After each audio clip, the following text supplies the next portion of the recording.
Hello दोस्त, मैं Ashoka sir. आप सभी बच्चों को स्वागत करते हैं अपने यूट्यूब चैनल अशोका इंस्टीट्यूट। तो आज हम लोग जो पढ़ने का काम करेंगे, Bharat is my home, doctor Zakir Hussain के द्वारा ये लिखा गया स्पीच है। हालांकि हमने इस चैप्टर का समरी वीडियो बना दिया हूँ, आप इस यूट्यूब चैनल पर जा कर के देख सकते हो। तो लेकिन आज जो है से मैं लाइन बाय लाइन पढ़ाने जा रहा हूँ। ओके, तो I am going to start this chapter. The chapter name is Bharat is my home. The writer Dr. Zakir Hussain. So first of all, we should know about Dr. Zakir Hussain because many question जो है से arise होता है परीक्षाओं में। Okay ना, many questions arise होते हैं कहाँ। हाँ, तो डॉक्टर जाकिर हुसैन का जन्म जो है कब हुआ, तो 1897 में, 1897 में, है ना। कहाँ हुआ? हैदराबाद हुआ। He was one of the greatest freedom fighters. वे एक महान जो है से स्वतंत्रता सेनानी थे, एज वेल एज और इमिनेंट इक्विजिनिस्ट, मतलब और एक महान जो है से शिक्षाविद थे। Doctor Zakir Hussain became the president of India in 1967. Doctor Zakir Hussain Bharat का राष्ट्रपति बने कब? तो 1967 में, 1967 में। याद रखिएगा ये सारा कुछ। Earlier he had served as the governor of Bihar. हालांकि इसके पहले जो है से ये गवर्नर रह चुके हैं बिहार का राज्यपाल। Bharat is my home is an extract from the speech, है ना, he gave in 1967 after taking the oath as president. Bharat is my home ये जो है एक स्पीच का एक भाग है, उस स्पीच का जिस समय ये जब प्रेसिडेंट का राष्ट्रपति पद का ओथ ले रहे थे, तो उसी का स्पीच जो दिए उसी का यहाँ अंश है। Okay, in this first speech as the president of India, doctor Zakir Hussain pledge himself to the service of the totality of India's culture. तो इस स्पीच में सबसे पहले अपने आप से वो शपथ लेते हैं कि वह अपनी सेवा भारत की संपूर्ण संस्कृति की समर्पित करने के लिए वचनबद्ध थे, है ना। तो मतलब वो अपने आप में वचन लेते हैं, वादा करते हैं, है ना, शपथ लेते हैं कि मैं भारत की कल्चर को, भारत की संस्कृति को जो है से सेवा करूंगा, मैं ऐसा वचनबद्ध हूँ।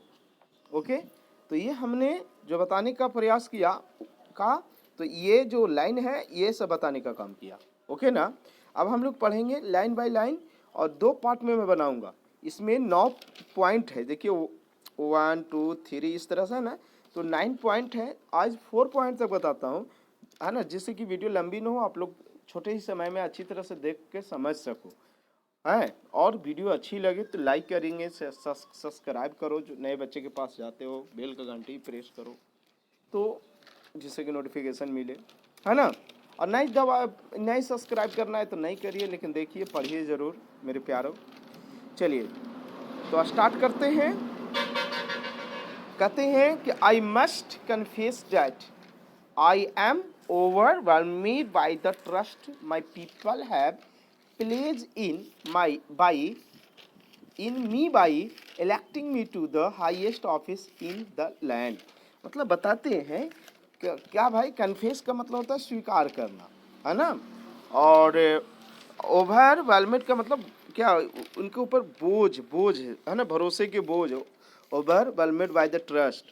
तो कहते हैं कि मुझे निश्चय ही मानना चाहिए, है ना, मुझे अवश्य मानना चाहिए कि मैंने, है ना, मैंने अपने लोगों के भरोसे के बोझ तले दबा हुआ हूँ, जिससे मुझे इस जमीन पर ऊंचा अधिकार दिया है ना, जिसने देश का सबसे सर्वोच्च पद पर मुझे बैठाया, उन लोगों का मैं शुक्रगुजार हूँ, है ना। उन लोगों के भरोसे के बोझ तले मैं दब चुका हूँ, है ना। ऐसा बोलते हैं। अब सेकंड पॉइंट क्या कहते हैं, मतलब देखिए ये एक बहुत बड़ा काइंडफुल व्यक्ति थे, इसीलिए वो बोले हैं सबसे पहले कि मुझे निश्चय ही मानना चाहिए, आई मस्ट कन्फेस, मैं ना अवश्य स्वीकार करता हूँ कि I am overwhelmed by the trust my people have placed in me by electing me to the highest office in the land, कि मैं अपने लोगों के भरोसे के बोझ तले दब चुका हूँ, जिससे मुझे इस जमीन पर सबसे ऊंचा अधिकार दिया, जिसने सबसे इस जमीन पर ऊंचा क्या किया, अधिकार दिया। अब सेकंड पॉइंट आते हैं, समझ गए होंगे, मतलब थैंक बोलते हैं, धन्यवाद देते हैं अपने लोगों को सबसे पहले, ओके ना, इंडियन पीपल को। चलिए आते हैं second point. Doctor Radhakrishnan brought to the presidency a mental equipment, a degree of erudition and wealth of experience really to be found anywhere. तो देखिए यहाँ पर जो है से डॉक्टर जाकिर हुसैन के पहले जो राष्ट्रपति थे डॉक्टर राधा कृष्णन, उनके बारे में इन्होंने बताया। एक बहुत बड़े जो विद्वान व्यक्ति होते हैं, उनकी एक खासियत होता है कि अपने से विद्वान को, व्यक्ति को है ना सम्मानित करते हैं, गरिमा को उनको और बढ़ाने का काम करते हैं।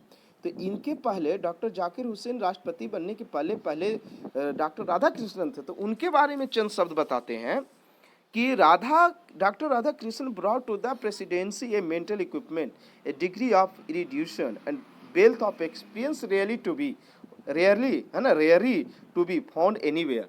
कि डॉक्टर राधा कृष्णन राष्ट्रपति ने एक मानसिक सजावट, मेंटल इक्विपमेंट में क्या होता है, मानसिक सजावट तथा समृद्ध अनुभव लाए थे। मतलब वो एक डॉक्टर राधा कृष्णन के बारे में कहते हैं कि वो एक महान व्यक्ति थे, वो एक मानसिक सजावट और समृद्ध अनुभव देश के लोगों को दिए हैं, है ना। और क्या बोलते हैं कि उन्होंने अपने जीवन का ज्ञान जो है से बांट दिया। कहते हैं during a lifetime devoted to the pursuit of knowledge and truth, he has done more than probably any other man to bring out and explain Indian philosophical thought and the oneness of all through a spiritual values। मतलब कि राधा कृष्णन के बारे में बताते हुए बोलते हैं कि राधा कृष्णन अपने जीवन को ज्ञान एवं सच के खोज में समर्पित कर दिए थे, है ना। भारतीय दार्शनिक सोच को लाने में और व्याख्या करने में तथा सभी धार्मिक मूल्यों को एक भाव में उन्होंने संभवतः किसी भी दूसरे आदमी से ज्यादा काम किए। कौन? राधा कृष्णन। कि राधा कृष्णन जो है से पूरे जीवन ही समर्पित कर दिए थे अपने ज्ञान के प्रति, सच्चाई के प्रति, है ना। वो जो है से वो जो है से दूसरे आदमी से ज्यादा काम किए। वे भारतीय दार्शनिक सोच को लाने का काम किए, वे व्याख्या करने तथा सभी धार्मिक मूल्यों को एक भाव में संजोग रखने का काम किए। राधा कृष्णन के बारे में डॉक्टर जाकिर हुसैन जब स्पीच दे रहे थे तो इस समय बोले चंद शब्द, है ना। और फिर कहते हैं he has never lost his faith in the essential humanity of man and the himself has never ceased to champion the right of all men to live in dignity and with justice।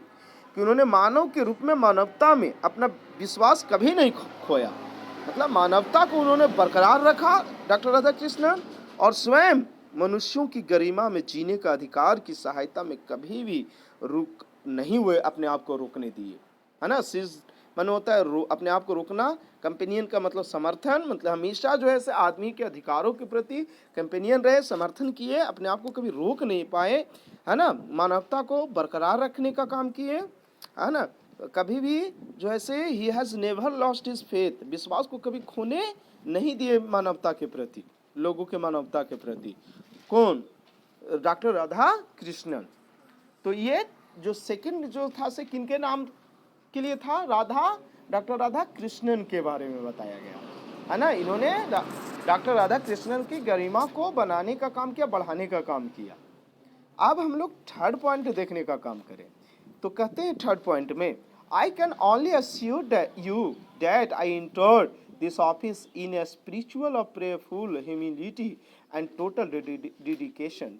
कहते हैं कि आई can only assure, कि मैं मान सकता हूँ, मैं अपना है ना, मैं मान सकता हूँ, मैं सिर्फ आपको यकीन दे, अश्योर बने यकीन देना या मानना, मैं सिर्फ आपको यकीन दिला सकता हूँ क्या भाई, आई entered this office in a spiritual prayerful humility and total dedication, कि आत्मनिष्ठा तथा पूर्ण समर्पण की भाव से इस ऑफिस में मैं प्रवेश किया हूँ, है ना, कि मैं सिर्फ आपको यकीन दिला सकता हूँ कि आत्मनिष्ठा तथा पूर्ण समर्पण की भावना से मैं इस ऑफिस में प्रवेश करता हूँ। फिर क्या कहते हैं, I have just taken the oath of loyalty to the constitution of India, कि मैंने अभी भारत के संविधान की के राजभक्ति का शपथ लिया हूँ, है ना, भारत के संविधान की सेवा करने का, पूर्ण सेवा करने का शपथ लिया हूँ। फिर कहते हैं it is the constitution of comparatively new state which its free citizens have for the first time in history given to the themself, कि कहते हैं कि मैंने अभी भारत के संविधान के सेवा करने के प्रति शपथ लिया हूँ, और यह तुलनात्मक रूप से एक नए मूल्यों का महसूस करने का प्रयत्न किया है ना, उनके लिए फिर भी किसी मूल कुछ संबंधी परिस्थिति का, मतलब कहते हैं कि मेरे लिए एक तुलनात्मक रूप है, मैं कोशिश करूंगा कि अपने देश के लोगों के, अपने संविधान को, है ना, पहले की अपेक्षा जो है अधिक से अधिक मैं सेवा कर सकूं, उसको रक्षा कर सकूं, है ना, पहले की अपेक्षा का मतलब जो पहले राष्ट्रपति बने उनसे ज्यादा मैं कर सकूं, कोशिश मेरा ये रहेगी, है ना। और क्या कहते हैं कि it is the young state of an ancient people who through the long millennia and through cooperation of diverse ethnic elements have striven to realize themselves, है ना, कहते हैं कि it is the young state, कि जो है यह प्राचीन नागरिक का युवा राज्य है ना, एनिसेंट मैंने प्राचीन, यंग स्टेट मैंने युवा राज्य, तो यह प्राचीन नागरिक का युवा राज्य है जो लंबे मिलीनिया का मतलब होता है कि जब क्या बोलते हैं मिलीनिया, मिलियन से बना है मिलीनियन, 100 ईयर्स का जब एज होता है, स्वर्ण युग बोलते हैं उसको, तो वही कहते हैं कि यह जो है से प्राचीन नागरिक का लोगों का युवा राज्य है जो लंबे 100 वर्षों में है ना, तथा विविध सांस्कृतिक सहयोग से कुछ समय अपनी विशिष्ट तरीकों से स्वतंत्र के बदलाव के साथ दोषपूर्ण हो सकता है ना। और क्या कहते हैं, यह अंदर से प्रबल बचा रहता है ना, मतलब बोलते हैं कि मैं अपनी देश की संस्कृति को, अपनी देश की वातावरण को, है ना, अपनी प्रजाति के मैंने प्रजाति को, एलिमेंट्स, एथिक्स एलिमेंट्स का मतलब प्रजाति, मैं जो आपस में सैकड़ों वर्षों से जो सहयोग का वातावरण रहा उसको मैं बरकरार रखूंगा, उनके वैल्यू को बनाए रखूंगा, है ना। फिर बोलते हैं I pledge myself to the service of those values, मैं शपथ लेता हूं कि भारत की उस संस्कृति जो स्वर्ण युग से चला आ रहा है उसको सेवा करने का, उनके वैल्यू को बढ़ाने का। फॉर दो सम concrete realization of value may became inadequate with the change of circumstance, कि विविध संस्कृति सहयोग से कुछ समय अपने विशिष्ट तरीकों से स्वतंत्र के बदलाव के साथ दोषपूर्ण हो सकता है, मतलब कि मैं अपने देश की हर संस्कृति को मैं बचाऊंगा, चारों ओर चेंज माने परिवर्तन होगा, है, और जो ऐसे इससे नवीनीकरण आएगा, कहा आएगा, नवीनीकरण आएगा फ्रेश रूप से।